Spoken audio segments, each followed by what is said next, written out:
Good afternoon. Continue. Good afternoon, friends and newcomers to the South Orange Library Summer Lecture Series, Special Conversations with Special People. I'm so happy to introduce our guest today, Wayne Eastman, author and professor of business and business law at Rutgers Business School. He is also a professor of supply chain management, which you have to tell us what that's about later on. Wayne has spoken here many times, and it's always a pleasure to have him lecture for our group. He first spoke here on September 22nd, 2016 on the topic Global Business Ethics, on March 23rd, 2017 on the topic Making Our Lives Sustainable. And last August, during the pandemic, Wayne spoke on the topic America, the Business Way Forward. Today's topic will be bystander ethics, which I can't wait to hear about as a bystander. So now it gives me great pleasure to introduce our very special guest and friend, Wayne Eastman. Thank you very much, Phyllis. Appreciate it. Yes, this topic is a little bit off the beaten track because, as Phyllis said, I'm in the supply chain management department, and not to belabor that, but that's at Rutgers at the business school, both in Newark and New Brunswick. And that's all about outsourcing, offshoring, all those good things or bad things. It's also about onshoring, and all sorts of things, where you hold your business, how you best combine your operations. But today's presentation is not really about business the way my last one was. This is something that arose just as a side topic through Rutgers Communications. We have very good communication staff who try to put faculty like me in touch with the press. And because I teach, in addition, although I'm in the supply chain management department, I teach business ethics and business law. Yes, I used to be a lawyer in New York. She thought, our communications person, that this might be up my alley. And so, yeah, I thought it was an interesting topic. I did a bit of research on the subject of bystander ethics. It kind of relates to what I do in one of the presentations that Phyllis mentioned, Global Business Ethics. I talked about sort of different ways of thinking about culture and business around the world that relate to temperaments, different moods, different styles, personalities that we all have, and related it to my first book, which was on ethics and the different temperaments. Some of us are more choleric, some of us are more melancholic, some of us kind of calm, some of us kind of happy. Most of us are all those things, of course. And so this project, when I got the inquiry from communications, it struck me as, well, yeah, this is kind of connected to how people behave in groups and the logic or illogic of what we do. This subject of bystander ethics. So let me just jump to the little article that I did that's the basis for what I talk about today. And to introduce it, there are two famous, or perhaps I really should say infamous, cases that are going to be the center of what I have to say today on bystander ethics. The first one is a case from the 1960s that those of us who were around then, many of you even have a little bit of an edge on me. I'm not young. Some of you have a few more years than I do, will remember, and it's a very sad or dismal case involving Kitty Genovese, a woman who was killed in Queens in 1964. And then finally, the second major focal point for my talk today is a famous or infamous and much more recent case, Memorial Weekend last year in 2020, a Minneapolis police officer who is, I believe, being sentenced pretty much right now, this afternoon in Minneapolis, Derek Chauvin, knelt on the neck of, and the jury concluded, murdered George Floyd. And that was, as many of you or some of you will recall, recorded. And the video testimony by a woman named Darnella Frazier was all that powerful, all that compelling as evidence admitted along with many other videos and many other witness testimonies.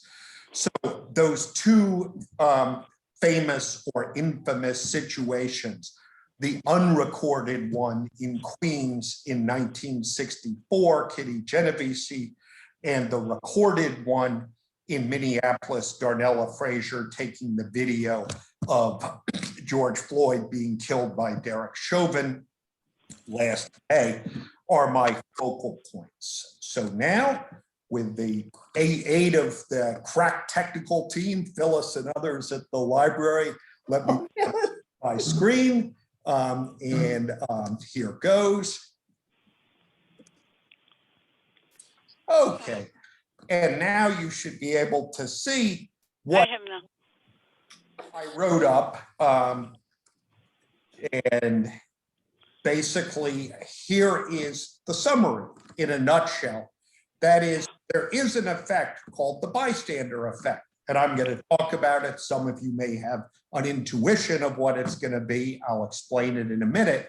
That effect is real, and it's basically, unfortunately, what happened in the Kitty Genovese case.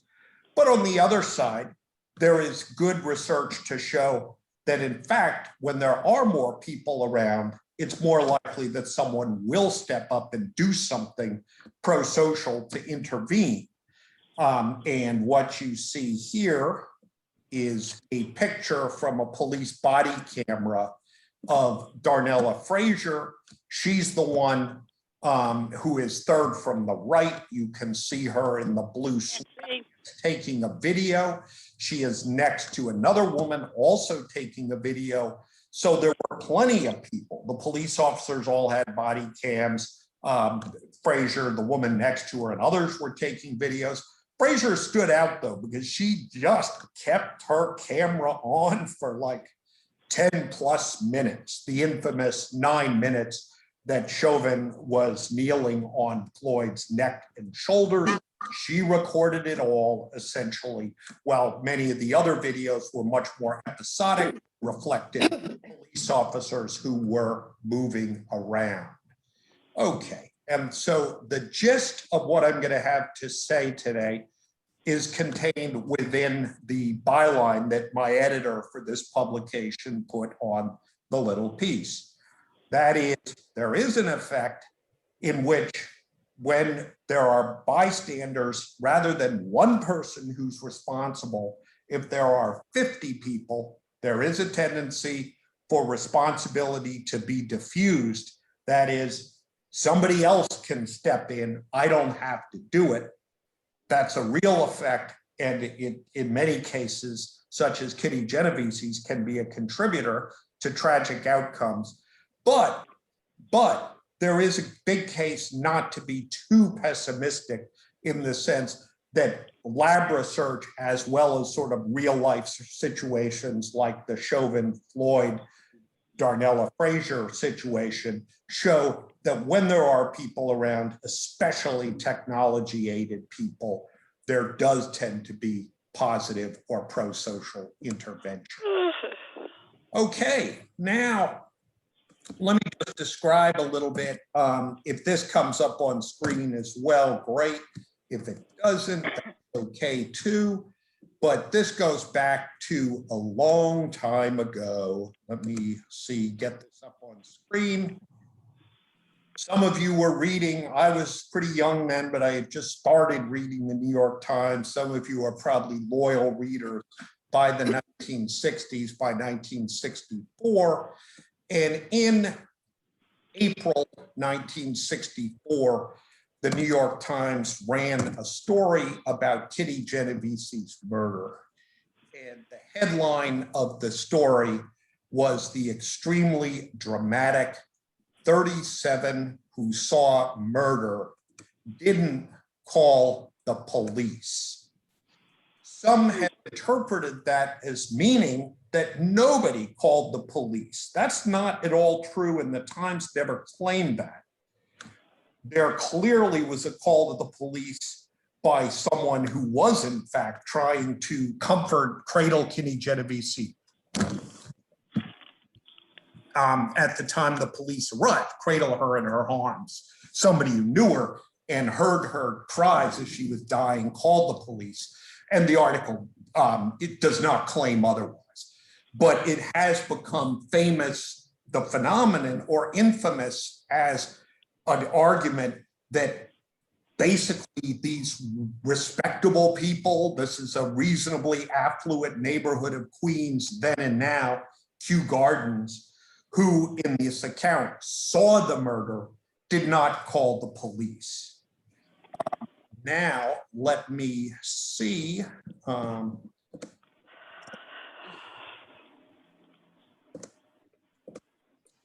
You see this on your screens, I believe. I realize it's hard to read. Don't worry about that. One, although I really sort of want to turn to the very recent and celebrated, Chauvin case, his sentencing today and all, a few more words about the Kitty Genovese case and how perhaps the bystander effect as it applied here was really not as bad as it appeared in the article, and the good citizens of Queens were perhaps maligned somewhat unfair. How come? Well, it really appears on re-examination that there were multiple people, not simply one, who called the police. As some of you may recall, this was before the days of 911. It was not simple, and the recording that nowadays exists in a reliable way of 911 calls did not exist then. And so there's dispute over exactly how many people called the police, but it was clearly more than one. So to that extent, the headline, apart from implying, although it's clear when you read the full story that someone did call the police, no, there was some pro-social intervention by at least a couple of people who did call the police. Second, it's just not true that 37 who saw murder. That is wrong. And I'm sorry, I liked A.M. Rosenthal, the guy who was the editor responsible for this story. I don't know if any of you remember Abe as an old Timesman. I read his stuff for many years. He was an opinion columnist after running the Times, but he did go for celebrity here and for notoriety in his headline. These were not visible bystanders. In other words, hardly anybody saw anything at all. The basic issue, and what does make the Times sort of focus on this story, understandably, yep, people did hear something, okay? That is, Kitty Genovese was attacked in two separate, sort of scenarios, initially a ways away from her apartment building, and then her screams, the attacker fled. But then unfortunately, as she was trying to get into her apartment, the attacker came back and fatally stabbed her there. So two separate incidents, and yep, people did hear. Whether the right number of people who heard was 37, whether it was 17, whether it was 7, conceivably more, but did people know, did people actually see, as the headline implies, an attack with a knife by a man on a woman? They did not. What they heard were loud and disturbing calls. And so the story has a very important point for us all. If you hear a loud and disturbing call by a woman in the middle of the night, do you do something? The story's question that it asked all those years ago, it's still powerful. But at the same time, it was, yes, journalism that we associate more with the New York Post in some ways, or the New York Daily News, than with the New York Times with its sort of traditional gray lady stater approach to the world. But to defend the article, it really did awaken consciousness. It awakened concerns. Are we here in modern America, and particularly in large cities, New York City perhaps as a prime example, alienated and detached from our neighbors, such that we will not just do the ordinary human things, of intervening to try to help somebody, but we will instead just closed the window. This was the summertime. And so one reason people would hear, not everybody had air conditioning. It's 1964, and so you close the window if you're disturbed. Some people, not credited by the article, did call the police, it appears. Yes, a very, very profoundly disturbing scenario. This article prompted two creative social scientists, John Darley and Bib Latané. Darley died some years ago. Latané is still alive, to do their own laboratory studies, simulating whether people were more likely to wash their hands of a situation, not intervene, not do anything, when there was what they called diffused responsibility. So in one situation, there would be, and obviously they're not doing horrible crime simulations that would create serious ethical problems with the research, but they simulated disturbing situations. So like smoke is starting to come out of a particular space in a laboratory, and you either do something or you ignore it. It's not directly threatening to you, but it's going to be a problem. And they indeed found that in situations in which one person was just there by himself and had an easy way, or herself, to contact people in authority, people did it. They acted responsibly and dealt with the problem. On the other hand, there was a curious and disturbing tendency for people in groups not to intervene pro-social. So that if you had a larger number of people, there was a tendency for everybody to go, let's say, often these were lab scenarios where you're supposed to be doing something else, like you're, solving some word puzzles or whatever. And people would just keep on solving them in a group of 7 people, even though there's a nasty smoke smell or something that's starting to come through the room. People would just do nothing. And sometimes, as in the actual Kitty Genovese scenario, they did situations involving helping somebody, obviously not the extreme crime scenario, but somebody who was apparently who had tripped, hurt herself or whatever. And there was a scenario in which you had to see whether people would intervene or not. So the bystander effect that Latane and Darley established from their joint reading and discussion at I think it was a cocktail party in New York, actually, about the case, and thinking, can we study it social scientific and through social science? They did so in a rather brilliant fashion. It was extended by Darley in a study I love to teach my business ethics classes about. He did it with seminary students. He had seminary students prepare, and I think it was Divinity School in Princeton, to give a sermon on the Good Samaritan, who famously in the Bible helped out an injured person. And then he set up the experiment. So you had a fake injury, and this person who was giving a sermon had to decide whether he would stop to help the person or just rush on to where he was supposed to give his sermon. And the manipulation in that case was that in some situations, the person, this divinity student, was told, look, we're rushed, we don't have much time. And then, perhaps not surprisingly, people in that condition, ethical though they might be, they kind of looked at this person going, oh, on the street and just walked on by, compared to people who were not faced with that pressure to, get to your sermon, and who did tend to help. So there was a wide array of creative research that was based on the bystander effect. Now, the question is, does the bystander effect still stand up as good social science? One question.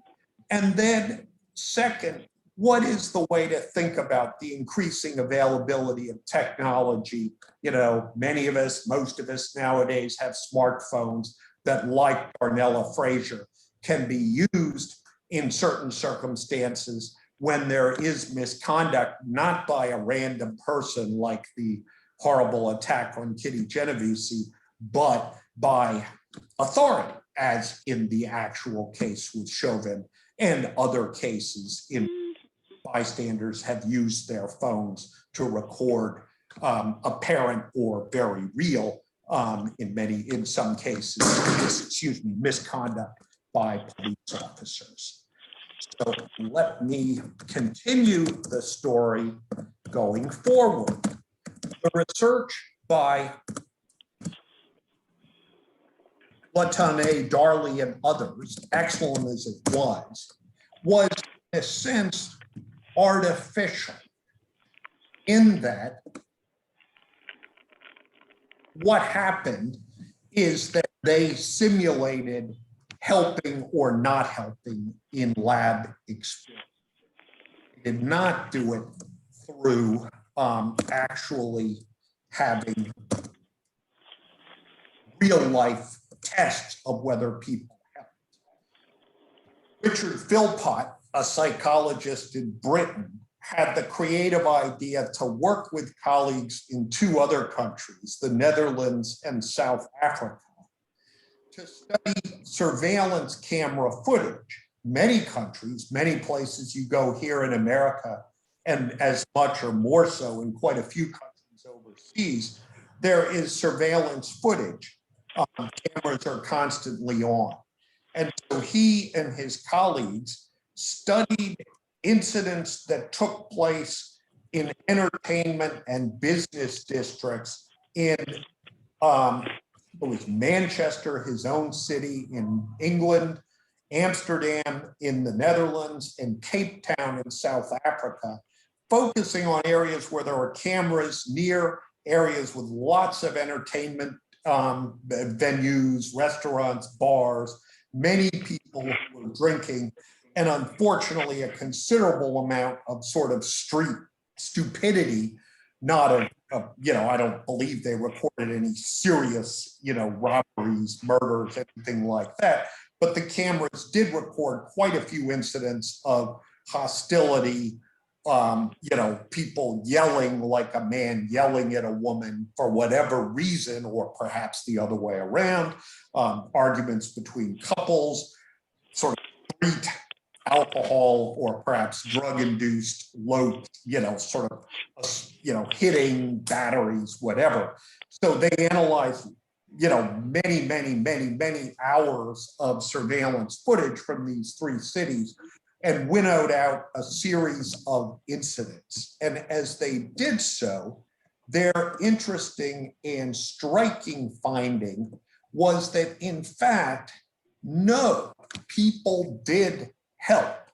So 90% of the incidents in which they saw, something unpleasant ranging from screaming to pushing or whatever, there were people who stepped in.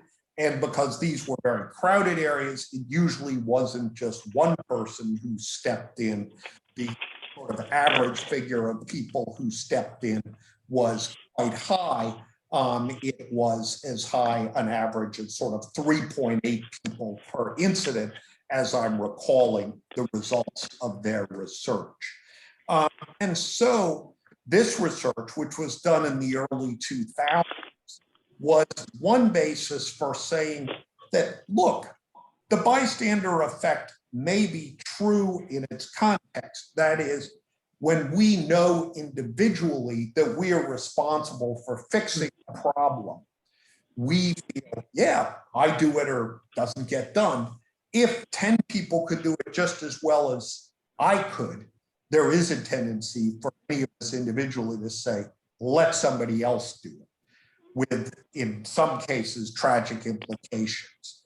But the more recent research also suggests, no, that in this real life situation, people did step in.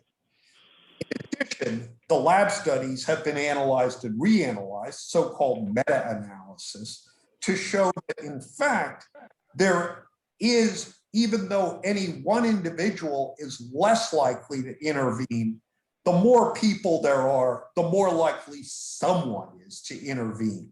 Those of us who like math, as I more or less do, we can sort of see how that works. Like, let's say, in a situation in which there's only one person, there's a 75% chance that that person will be a solid citizen and intervene. Good for them. While when there are multiple people, 2 or more, let's say there's a chance of everybody ducking and there's only a 50% chance one person will intervene. But if you want to do the math, don't worry about it if this is Greek to you. If there were 5 people who each have a 50% chance of intervening, the chance that all 5 of them will not is very, very small. It's only about 3%. So in a way, it does make sense that the more people you have, even if there's a diffusion of responsibility, as Marley and Latane found out, that overall there will in fact be a higher chance of intervention. So in my just made up example, a 75% chance that the individual will be a good Samaritan and intervene. But with 5 people who each individually only have a 50% chance, that goes up to over 90% that at least one of them will intervene. Now, fast forward back to what I started this with in terms of George Floyd and the whole situation with Darnella Frazier recording Officer Chauvin. How does this change the equation or affect the calculus in terms of the bystander effect?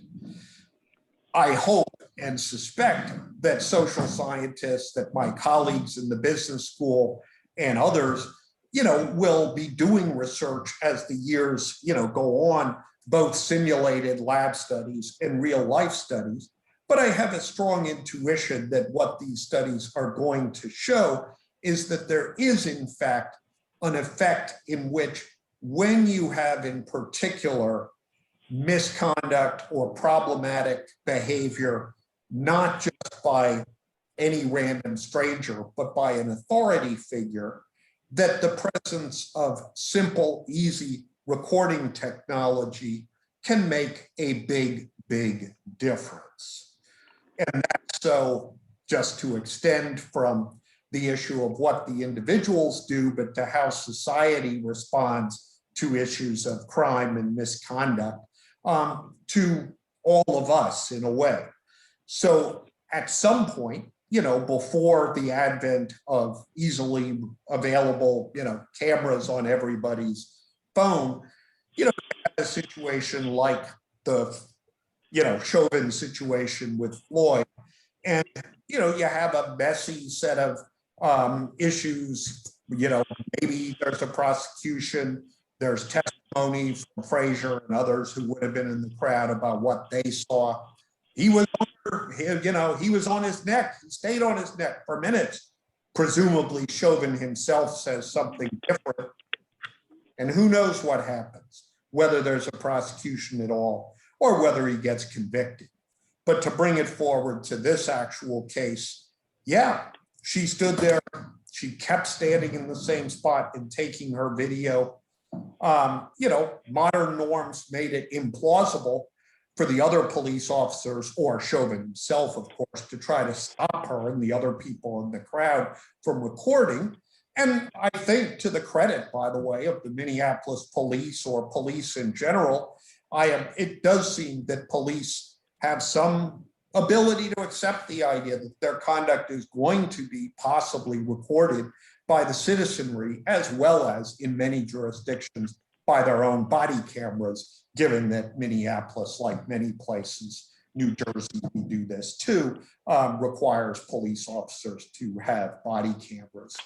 So this sort of now consensually accepted technology for recording through audio and video, a particular scene, you know, really, I think is game changing in regard to a situation like, you know, maybe Kitty Genovese in 1964. Well, there you want to do something more than pull out your phone, don't you? And record it. That would be morbid.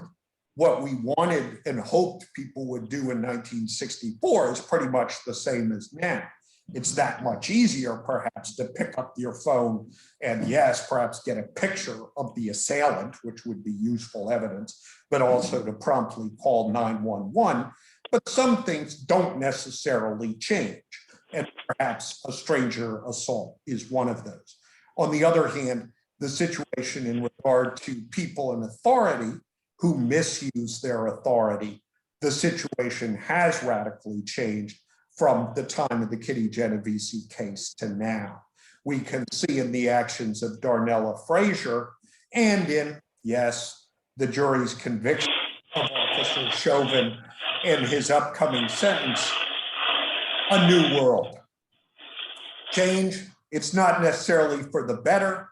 In this regard, though, I would argue that the change in the lifetimes of pretty much all of us, most of us here, most of us were alive in the 1960s, you know, and then we're experiencing recent things and recent trends. There's a lot to say, and I hope, you know, I'm going to wind it up in a moment. And to the extent there are questions, I'd love to talk about sort of more general issues, but I wanted to just focus today on the sort of specific narrow issue that I wrote about of the research on the bystander effect, and the idea that, yeah, you know, there is a reason that there would not have been years ago when the research all seemed to be confirming the bystander effect. The tide of the research has changed. You know, that is more people, more likelihood that at least one of them will intervene. And then the real life factor of changes in technology has also, I think, altered things for better. So to the extent any of us want to talk about the Chauvin case, the Kitty Genovese case, or anything related to anything, I want to tell you, it was I'd fascinating. love to hear from you. I'll start with, I thought your talk was so fascinating. And it's funny that you said Kitty Genovese. Right away, I thought of it. And the newspapers really did have it out. But I don't think it bothered anyone else except the New Jersey, New York, Connecticut area. Interesting. Yeah, everything is localized, you know. Yeah, it was more back then. I think you're right. Like to say the New York Times now has a huge business selling, you know, online in particular, but even hard copies to people in like California. I think you're right. It wasn't so much so back then. And I also wanted to say, you gave specific things, but just what was it, a week or two ago on a plane, a few people, someone was disruptive. I don't know if he was a killer or not, but a few people jumped him. And on a, what do you know, there you're in a confined spot.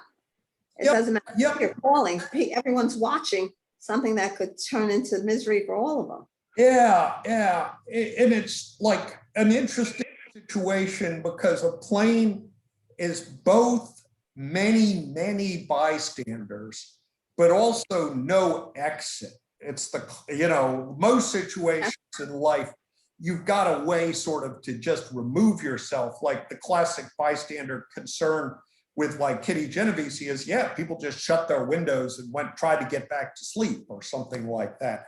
On a plane, you can't leave the plane. A few people, my guess is that improves the chance that people will act pro-socially. A question I would have there, I don't know whether you know, I missed the story, Phyllis, and thanks a lot for bringing it up, is one thing I would wonder from the bystander effect point of view is people waiting or expecting that the crew is going to intervene. You know, like if depending on how fast moving the situation is. Like I could see if I were in a plane and somebody sort of being a jerk, I think my reaction first is I try to get one of the flight crew, I bing them rather than trying to get into a confrontation directly with somebody, especially if that person were bigger and stronger than me, whatever.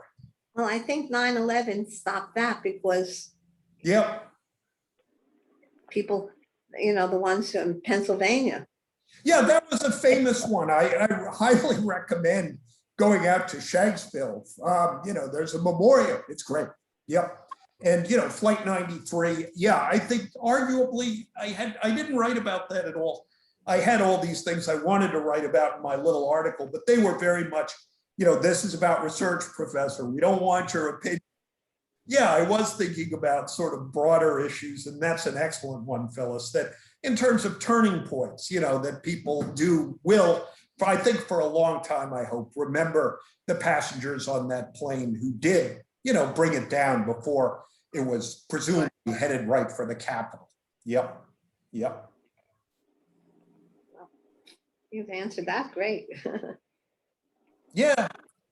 Well, these are emotional issues. And, I think the sort of dark view of human nature that the coverage of the Kitty Genovese case, at least in our area, and then this bystander stuff, I know it's social psychology, it's professors, but it truly was a dominant view in, among people, American, psychology people for a few decades, that the bystander effect just was all that powerful.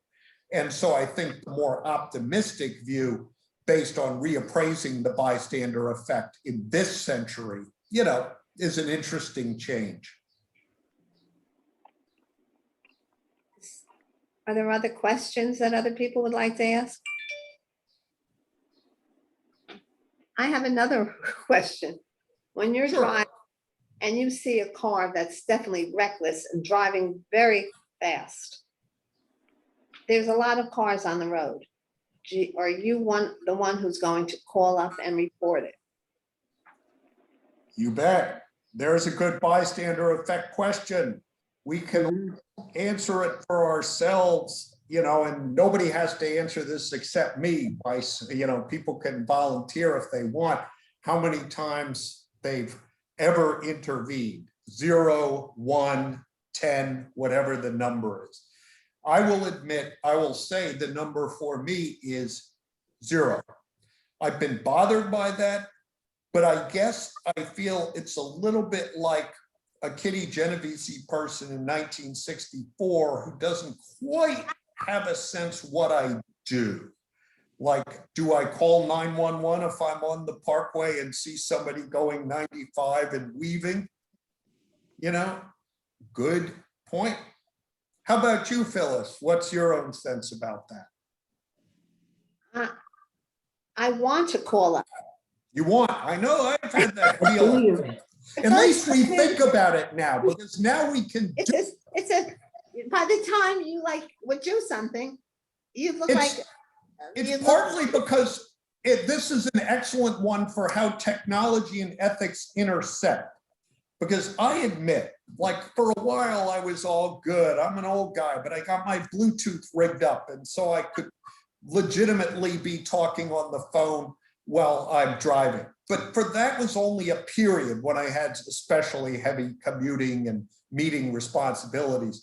And I admit, a little bit of an old lazy guy on car technology. And so now I'm back to not having my Bluetooth hooked up. And so a certain side of me feels like, yeah, I should report this guy, but I'm breaking the rules by picking up my phone and putting it to my ear while I'm going 80 on the parkway. Or no, I don't admit I'm going 80. Sorry, guys, I'm going 65. But anyway, and so, it's interesting how it works. And I think my children, let's say, or people who are just, boom, of course you got your tech set up properly. And of course you can easily communicate hands-free. And I am optimistic. I don't want to say that the new generation is like they're ethical gods and those of us who are older were terrible. Not at all. On the other hand, I do think some technological changes have helped. And this would be an example. I put my money on a tech-savvy 30-year-old like my son or 29-year-old, like my daughter, who's got her Bluetooth hooked up as she's driving to report an idiot in a way that I admit I haven't done. I wonder. Yeah. Low-key version of what Darnella Frazier did, you know. And also you have to be very alert to say it's a blue Chevy or whatever you want to say. In other words, you're just saying there's a Yeah, fast car. you gotta know what you're doing. You gotta know what you're doing, right? You have to know what you're going to say before And a you license plate number. Right. It's desirable to have that because you want to be able Take picture of the to license. actually help the police, not just say there's an idiot weaving. Correct, Clara. Yeah. Clara forgets though, if they're going very fast, you don't have time to spot, and maybe like you It's say. hard. Well, then don't even mention it. If you're not, if you can't do anything about it or aren't gonna do anything about it. Yeah. Let it go. Yep. Somebody else will do it. Yep. Yep. Yep. Or maybe the cops will pick them up on radar. Yeah. You're hoping that. Well, both of those are excellent examples that you've given, Phyllis, the sort of big picture Shanksville example, Flight 93, and then also, yep, the sort of little scale, we see an idiot on the highway and, you know, do we report it and stuff, you know? And how I got involved, this was sometime last year. I walk all over town, and early in the morning, I was coming over one of the streets nearby, and a woman was screaming. And I saw a person, you know, with a hood over, you know, hooded. So I kept going.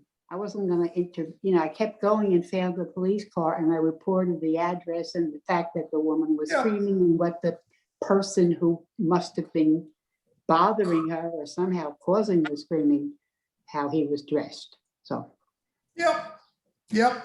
Any idea what happened afterward, Clara? Was there any? No, I didn't go back there to watch. I mean, I told the other time I was walking on Rose Avenue, and I noticed a man all dressed in brown. He looked like a UPS guy, but he was approaching even women with a stroller, like aggressively seeking for money. And he went into the ATM little lobby by Chase Bank. There, I once again, I looked over, I found the cop, and I gave how he was dressed and what he was doing, and what he was saying. Yeah, Exactly. And I think there. but I wasn't going to go up to him and say, "Hey, why?" No, I don't think you are. It's kind of like some of the people in the crowd. I don't think Darnella Frazier herself, but some of the people next to her. There's a guy in particular who is yelling at Officer Chauvin, saying, "Stop! Get off!" Yeah, we heard. Yeah, but you know, it's understandable that you don't want to confront somebody directly, especially someone with a badge or someone stronger. Yeah. And your example, Clara, is good for almost how things can get tougher, because I think for a certain period, you know, a long period, in fact, you see a disturbing social situation like somebody screaming, and the natural and I think valid reaction is to get in touch with the police. Now, partly because of the George Floyd case and other things, there's a reaction saying, oh, gee, the police can overreact sometimes, and maybe we should. Wow. And so then I sort of worry that, okay, maybe the concerns about that are valid, but we need some way, you know, if towns like South Orange, if we want to say, in addition to what I think is a very good police force, we also have, you know, social service intervention team, maybe connected to the police. So we can call 911, or we can also call 811. You know, if Sheena and the rest of the people in town want to set up South Orange 811, obviously systems like that are better though, if they're not just one town. Like 911 is all that good because it's a way we all know to deal with an emergency in the police. You know, just like Bloomberg in New York, when he was mayor, tried to get everybody to memorize 311 when city complaint, like water's pouring out or whatever. You know, and so these things are complicated. And a simple story of progress. I want to believe that over time, you know, our ability to intervene constructively, like your situations, Clara, to help people, you know, they're right around we're my all getting neighborhood, better, but you know. it's complicated. I have a vested interest. It's my neighborhood. It's right Exactly. happening. These things are happening Totally. right where I live. And I think I strongly agree with that. It's not to denounce any of us for saying, oh, there's something where we're more likely to intervene when it's just us. Because yeah, it's our neighborhood. I can give my own little story. For many years, we lived right by Mountain Station, and there was a New Jersey Transit sign, and there was graffiti, no big deal, but it was New Jersey Transit just wouldn't do anything. They didn't replace the sign or paint it over. So in the middle of the night, because I didn't want to make a I went out and got some black paint and got rid of the graffiti.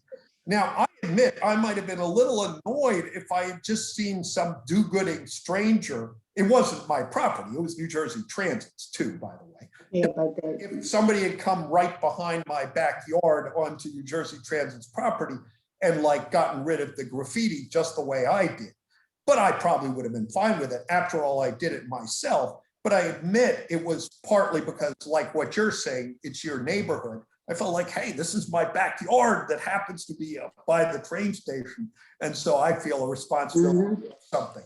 And I have never, trust me, tried to paint out graffiti at the downtown South Orange train station or Maplewood or Orange where I live now, because I might, but it's not, quote, my yard, if you see what I mean.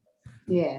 Sort of defend that. I don't have a problem if somebody at like Highland Avenue is my closest train station now that my wife and I moved to. I know where that is. Yeah. Yeah, it's just like, half a mile down the road from Mountain.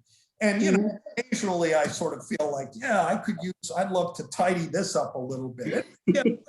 But then I also feel, gee, there are like 1,000 other people who live close to the station, not just me. Well, at Mountain Station, our house really was, our backyard really was right on at the station. Yeah.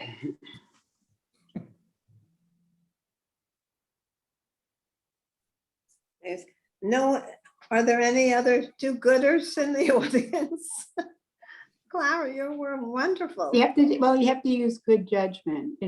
I tend to want to fix things, but you have to use good judgment. Another time, right on my street, there was a guy, he lived in 110, the Jewish senior housing thing. I know he lived there, so I knew him, but he was lying on the ground. Yeah. I went up to him and I said, Ken, I know you don't lift anybody. You don't try to move anybody. But I didn't have my phone with me, but he had his cell phone in his pocket. So I pulled it out and called, 911, and the police came and took care of it. Yep, you got to exercise your judgment, and you were comfortable doing that. You knew him, probably if it's somebody you didn't know, you might have called 911 just to sort of see if they could help them. From a distance, different. yeah. It's I different. knew him, yeah. You wouldn't go up to him the way you did, probably. Yep. No, but I knew who he was. I knew where he lived. Right. And I remember, been lived through, as many of us, most of us have, a final observation on sort of the rise of all this technology. Like I remember in the early 90s, something, different, but sort of parallel happened with the beating of Rodney King in Los Angeles, which is, remember, was also recorded by a video, much, more primitive technology. People didn't have smartphones, but yeah, there were some people who were, had their little video, and that was recorded. And I remember thinking at the time, 92, whenever that was, very interesting. Like the police obviously were all that out of control because they're going like this on wailing away at Rodney King. But they apparently sort of let this guy take his video rather than going, you can't do that. Okay. But now I think we've developed the social norm reflected in, yes, body cam laws, in the widespread videotaping of things by bystanders like Frazier and others that, this is part of our society now. In a way, we're all on candid camera all the time.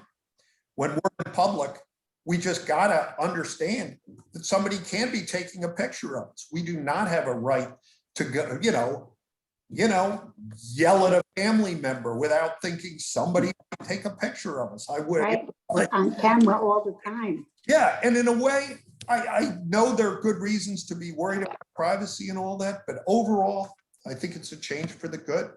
May it be. We'll see. We're all living through all this.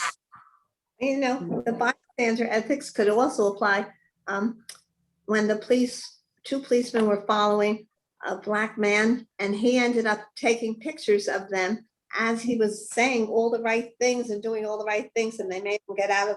He drove a little bit to the gas station. This was months ago. I don't know if you remember, in Washington, D.C. area. Yeah, that's sounding familiar. Yeah. But he took the entire picture and he showed what bullies, how awful the policemen were. They couldn't deny it. Yeah. But while they were doing it, he was filming it. I mean, and Yeah, that takes poise, that takes calm.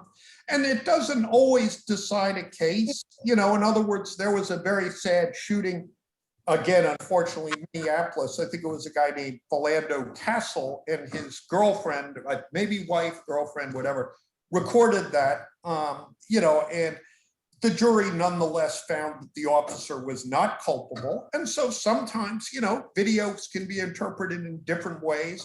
It doesn't necessarily mean that when there's a recording that somebody has misused his authority or whatever, but it's a check and balance that's there. So the guy in DC, maybe the cops, you know, I hope didn't beat him or anything. They just were rude or bullying, and maybe disciplined. Did they get disciplined? I hope. I don't know. But, you know, whatever. Sometimes it's not so much like, you know, there are people, like we all have been at jobs where there are bosses who yell or people who act like jerks. And is this stuff a crime? Well, no, not really. On the other hand, maybe it could stand us all better, you know, to know that, yeah, we can be recorded. And so these cops in DC, I hope they're being politer in how they do their jobs. If they whatever.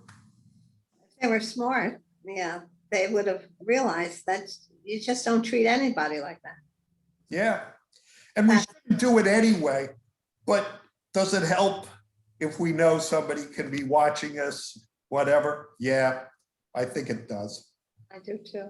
Well, Much as we all need the privacy to be silly at times and all that, but yeah, all of us who have authority, you know, whether it's like, hey, I got to deal with this now. I'm going back into my classrooms to teach my classes in the fall after being on Zoom. And of course, everything's been recorded with Zoom.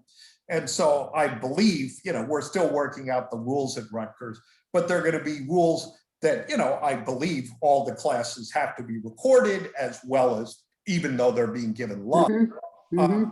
Is that a good thing on balance? Yeah, I think it is, even though it causes me a little trouble. And, Yeah, that is. Yeah. and of course, I'm never going to like be an idiot and yell and scream or harass my students. So I would say, but, you know, to have some recording, as well as being a convenience for people who unavoidably can't attend a class or whatever, you know, yeah, maybe it helps all of us, the students, the professors like me, and so on, to be on our best games. I hope so. Public schools have always had cameras in the hallways. Oh, yeah. You know, Yep. For years. That's right, I remember that. Yep. they caught a lot of It's people like, doing yeah. wrong things. Oh, yeah. And it doesn't deter everything. And, you know, yeah, you don't want a complete surveillance state, police state. You don't want that. But I think we do want the ability to, you know, sort of intervene, as Darnella Frazier did, you know, when we see something wrong.